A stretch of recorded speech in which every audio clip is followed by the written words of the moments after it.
Lara Moreno es nuestra invitada de hoy en los micrófonos de la SER. Trae bajo su brazo La ciudad, su último libro publicado con Editorial Lumen. Ciudad de Madrid, en la que habitan 3 mujeres y donde el fluir de la gente las hace sentir más solas, aisladas entre sí y sufriendo distintos tipos de violencia. Lara, bienvenida al programa de Rosa Pasapágina. Muchísimas gracias. Un placer. Como te decía fuera de micrófono, es una historia dura, pero yo creo que hay que llamar las cosas por su nombre y es la mejor forma, no sé si tema de denuncia, de llamar la atención, de hacernos un poco más responsables. Ahora lo vamos a ir viendo a lo largo de la entrevista, pero creo que hay que hacerlo así, de alguna manera. Gracias. Vivir en el centro de la ciudad, como decíamos, en el barrio de la Latina, como podría ser cualquier otro sitio. Vivir en un edificio con tabiques que guardan el pasado y cercan el presente de Oría, Damaris y Oliva. 3 mujeres muy diferentes, pero que tratan de sobrevivir. He empezado por Oría porque creo que reúne, por desgracia, es la más vulnerable y, como digo, reúne los distintos tipos de violencia, de abuso y de poder. Creo que planteas muy bien la diferencia entre el rico y el pobre, no sé, en este caso el hombre blanco, el hombre negro, en este caso la mujer, y el tema de la posesión, sobre todo con Oliva. Entonces había empezado por ella. Yo creo que tiene un pasado bastante duro desde el principio. Me encanta en realidad que empieces por ella porque es el personaje que más trabajo me ha costado hacer, al que le tenía más respeto, ¿no? Desde el principio. Es una mujer marroquí que viene a España amparada supuestamente, ¿no? por ambos estados, ¿no? por este convenio, ¿no? de migración circular, ¿no? A trabajar en los campos de fresa de Huelva, ¿no? Y bueno, me resultaba muy difícil, evidentemente, porque es otro país, es otra cultura y tampoco sabía cómo abordar el personaje, ¿no? Y meterme en su día a día, ¿no? Pero yo me enteré de... yo quería que hubiera un personaje marroquí en la novela, quería que una de las mujeres fuera marroquí, quería que otra fuera colombiana, latinoamericana, ¿no? Bueno, porque no podía contar Madrid sin hablar de mujeres migrantes, ¿no? Y de hombres migrantes, ¿no? Sí. Entonces, bueno, ya lo gordo del libro se lo iba a llevar Oliva, que es la mujer blanca española, pero evidentemente la historia las tres protagonistas son importantes por igual, ¿no? Sí. Al final, sin desvelar nada, porque no vamos a hacer ningún spoiler, el final de la novela es de Joría, ¿no? O sea, bueno, es muy intencionado que sea así. Es muy curioso porque he llorado cada vez que he leído ese final. O sea, lloré cuando lo escribí, el último párrafo, pero luego todas las veces que lo he corregido he vuelto a llorar. O sea, y cuando me he leído el libro así corriendo por encima, en plan, a ver qué he hecho, otra vez. Es un personaje muy especial para mí. Espero haberla mirado bien, ¿no? Porque esto no consiste... O sea, yo desde mi posición de privilegio no vengo a darle voz a nadie, ¿no? Estoy simplemente intentando mirar a estas mujeres que trabajan para nosotros, que viven al lado de nosotros y que no son absolutamente invisibles, ¿no? Y que sufren nuestro clasismo y nuestro racismo, ¿no? Totalmente. Yo también he llorado con ese final, que lo sepas. Oría cruza el estrecho, ¿no? Porque al otro lado hay un futuro posible. Nosotros solemos mandarlos de vuelta, o ese futuro que ellos quieren, o ese trabajo que nosotros no queremos hacer. Les damos alimento y techo. Suena muy bien, pero ese alimento y ese techo no se acerca para nada a lo que tú podrías sentir o podrías soportar. Como te decía fuera del micrófono, yo creo que estas 3 mujeres representan muy bien lo que acabas de contar, que viven en una ciudad con mucha gente, que nosotros a veces, a menudo, las hacemos invisibles. Pero creo que no hacemos nada para que todo mejore. O sea, vienen en esas pateras y nosotros los devolvemos y ya está. Y nos secamos las manos que nos las hemos mojado. El tema de la migración, en realidad, que se da a lo largo de todo el mundo, ¿no? Creo que es una de las mayores tragedias, ¿no? Porque además reúne, en realidad, todas las carencias que tenemos como civilización, ¿no? Y como sociedades y como políticas, o sea, todo lo reúne todo. O sea, creo que si nos ponemos a analizar las causas de por qué en cada país, o en los países que las personas migran, ¿no? ¿Por qué migran, ¿no? Y qué reciben en los países en los que son acogidos o en los que no los dejamos entrar. Bueno, creo que por desgracia es un retrato bastante terrible, ¿no? Y el tema de Joría, sobre todo, se está denunciando bastante desde hace tiempo, ¿no? O sea, yo me he documentado para construir este personaje leyendo reportajes de varios medios en el país, en público, en el diario, ¿no? Que expertos en migraciones llevan hablando de esto, de las situaciones que estas mujeres viven en esos campos, ¿no? De lo que le prometen en origen y lo que reciben en destino. Y bueno, yo misma soy de Huelva y ahí he estado toda mi vida comiendo fresas con muchísima alegría. Evidentemente las personas que han trabajado en los campos de fresas han ido cambiando, ¿no? A lo largo de los años y ves pasar por las carreteras a los temporeros y a las temporeras, ¿no? Yendo de un pueblo a otro. Es lo único que ves de ellos, es lo único que te interesa de ellos, ¿no?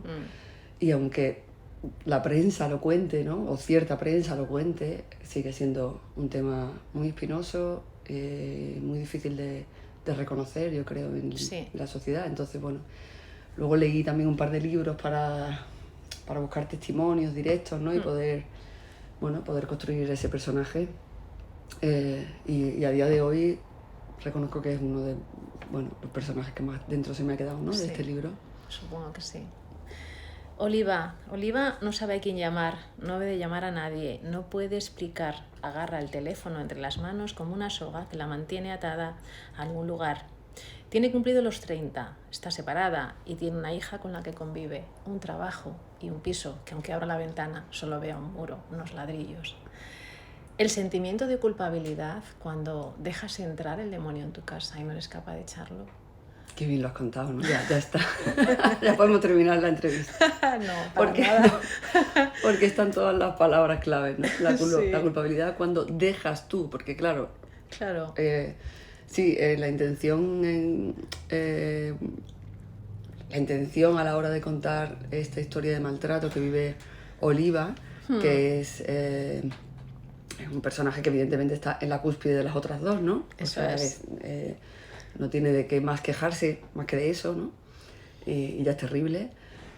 Es precisamente incidir en cómo sigue siendo también bastante invisible, o sea, cómo el foco está puesto sigue estando puesto el foco en la mujer en vez del maltratador, en la víctima en vez del agresor, ¿no? O sea, se acaba de aprobar una ley ahora que incide un poco en a ver si poco a poco empezamos a cambiar esta mirada, ¿no? Porque además es que incluso ahora que ha salido el libro, a veces ¿no? me han preguntado, pero ¿cómo esta mujer ha entrado ahí, ¿no? ¿Cómo ha dejado que tal? O sea, nadie se pregunta, pero ¿cómo este hombre ha hecho esto? Eso es. O sea, ¿cómo este hombre que supuestamente ama a esta mujer puede tratarla de esta manera, ¿no?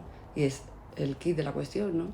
Nadie se plantea por qué Joría, cómo deja Joría que abusen de ella de esta manera en un campo de temporeros. Nadie se lo plantea, ¿no? Eso es normal. Eso ocurre, sí. Eso es normal. Eso es un añadido. Pero esta mujer que tiene una carrera, que es madre, que ha podido pasárselo bien a lo largo de su vida y tomar decisiones y separarse de forma voluntaria y libre y todo esto, pues cómo puede estar viviendo este horror con el demonio. Bueno, porque al demonio no es fácil quitárselo de encima, ¿no? Exacto. Es la historia más vieja de la tierra, pero seguimos ahí todavía. Y ese temor a contarlo, a ser juzgada. Entonces, claro, ella se pregunta cómo voy a contar una cosa que es tan fácil desde fuera. El agresor contribuye mucho a que no se cuente, porque en realidad las historias de maltrato lo que se hace es aislar a la víctima cuanto más, porque evidentemente De hecho, en el libro aparece en algún momento, ¿no? Le estás contando a la gente que soy un maltratador, tal, porque ellos dos sí lo han hablado,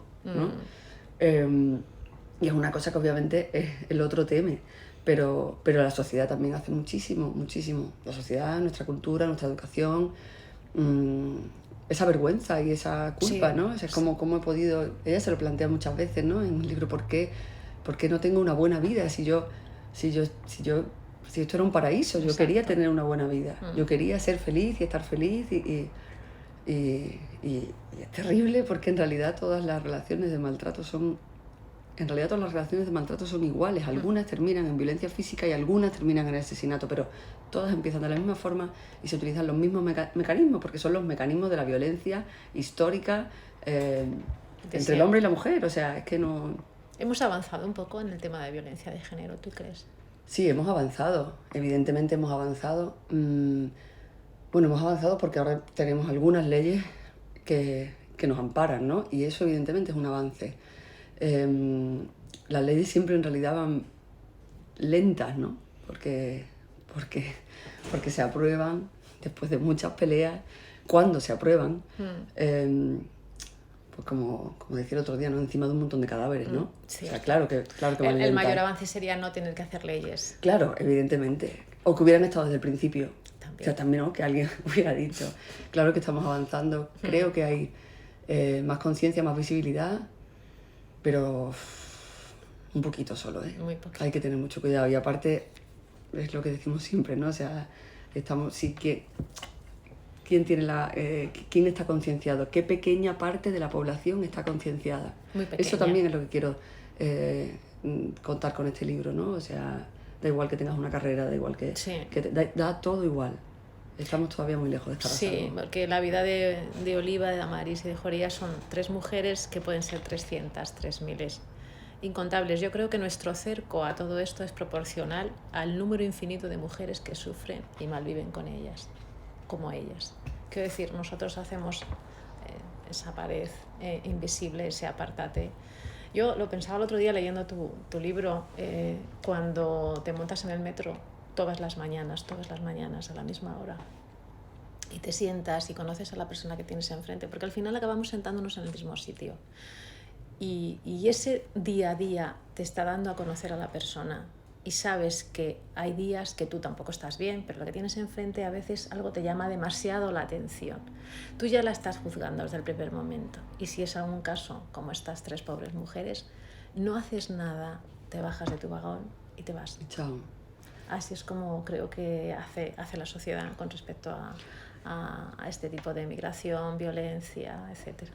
Y en el edificio en el que viven estas mujeres, ¿no? En realidad, pues se representa eso que estás contando tú del metro, ¿no? Aunque sea mucho más... Porque, de hecho, cuando yo empecé a escribir el libro, cuando estaba pensando, armando la trama, ¿no? Que yo la voy armando conforme voy escribiendo, ¿no? O sea, va saliendo así, me lo voy planteando poco a poco, ¿no? Pero decía, bueno, en algún momento, en el final, pues tendrán que hacerse amigas o que les ocurra algo que necesiten, pero conforme iba avanzando digo, pues esto es imposible. Oliva no las va a mirar, o sea, se cruzan en el portal. Sí. Damaris tampoco mira a Joría, evidentemente, y Joría prácticamente se esconde de todo el edificio, ¿no? Y así. Y esto pasa en el metro, en la calle, en las ciudades y en todos los sitios. Vive en una nostalgia vieja que nunca se acaba, por la que ya no hace falta llorar. O sea, es que esto es tremendo. Damaris es migrante de un país que ha sufrido un terremoto, la devastación de edificios, muertes. Y me llama la atención, pero es que yo creo que es tan real, cualquier combinación sobre la pérdida de sus seres queridos sirve y no sirve, pero ella se lo imagina, que si hubiera muerto... Entonces está intentando, digamos, suavizar ese mal, a un mal menor, ¿no? A ver, esto que estás contando, cuando yo también tracé a Damaris, ¿no? que es una mujer colombiana, ¿no? Que llegó, pues, ponte a hacer... Los tiempos en la novela están un poco desdibujados, ¿no? No son tal cual. De hecho, la única fecha que se marca realmente es en 1999, el 26 de enero, me parece, que es cuando ocurre este terremoto en Armenia, en Colombia.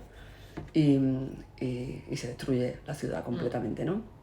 Y entonces, cuando yo elegí contar esto, porque necesitaba ponerle un pasado, ¿no? ¿Por qué ha venido? Claro, mira, las personas migrantes de Colombia vienen por muchísimas razones, ¿no? Evidentemente la pobreza es la primera de ellas, ¿no? Pero podía verse también el conflicto armado, muchas cosas, ¿no? Y de pronto me pongo así a buscar, yo le había puesto así una edad y tal, y digo, y apareció el terremoto. Y empecé a documentarme, hablé con 2 personas también de Armenia, que me contaron también cosas que me ayudaron muchísimo. Y claro, en la escena en la que está contando, o sea, esta mujer está como constantemente agradecida, ¿no? Por algo. Creo que tiene también una relación de fe, ¿no? Es una mujer religiosa, ¿no?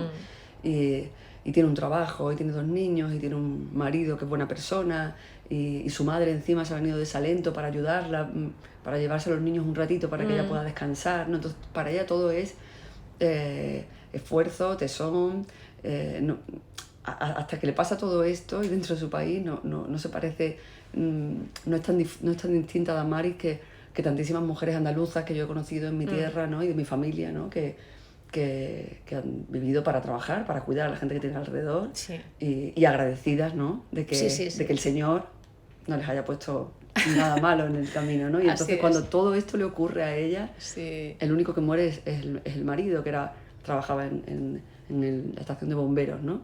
En el terremoto.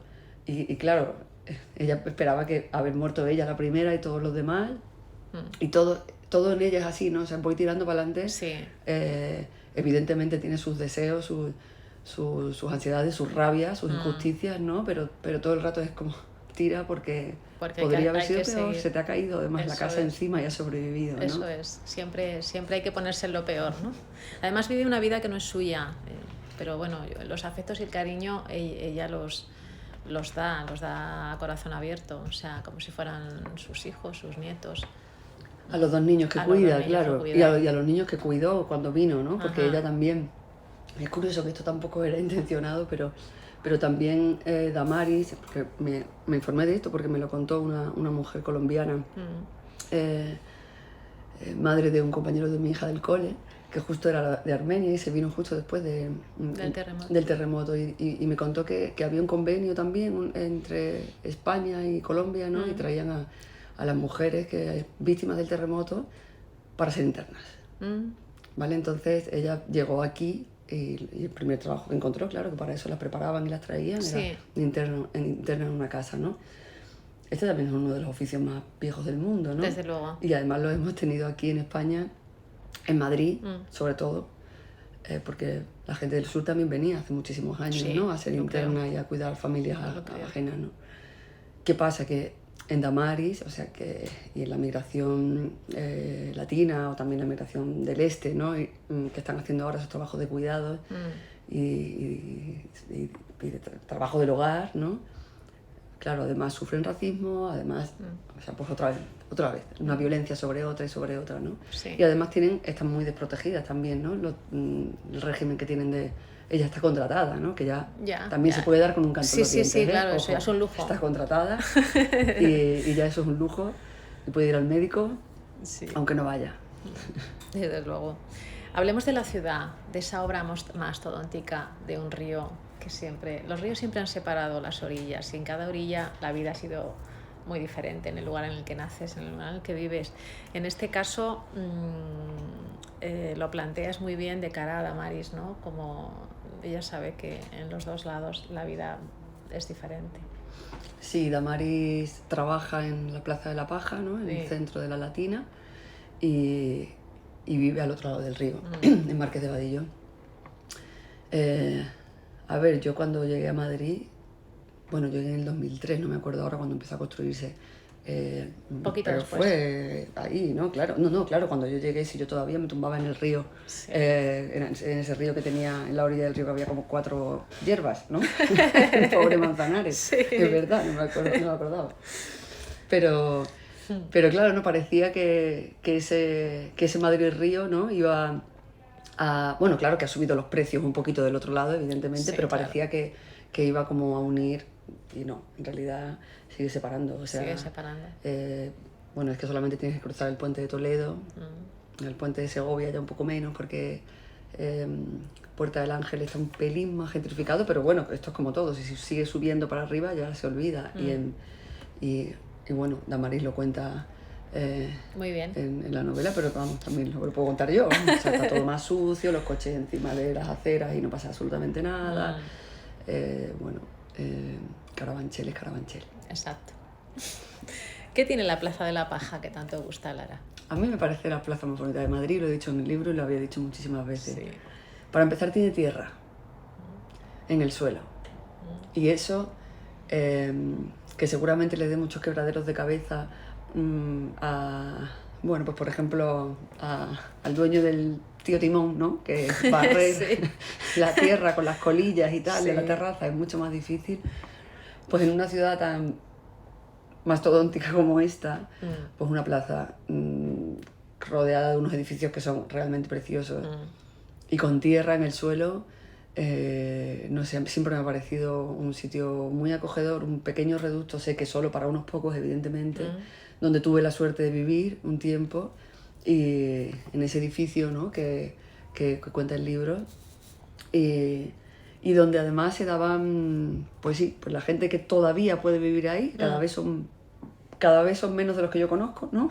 O sea, pues también había pues una red, ¿no? Los bares eran un poco casa, tienen la tintorería ahí al lado, el mercado de la cebada, no sé, tiene algo de pueblo. Esa parte de la Latina tiene algo de pueblo todavía. Pues que ya no tiene Malasaña, sí. Que ya no tiene Chueca, por supuesto, pero ese rinconcito... La propia terraza, las propias sillas. Sí, y el jardín del Príncipe de Anglona, que baja un poco, esas callecitas que podrías estar en cualquier pueblo de la sierra, de cualquier, ¿no? De ciudad de España.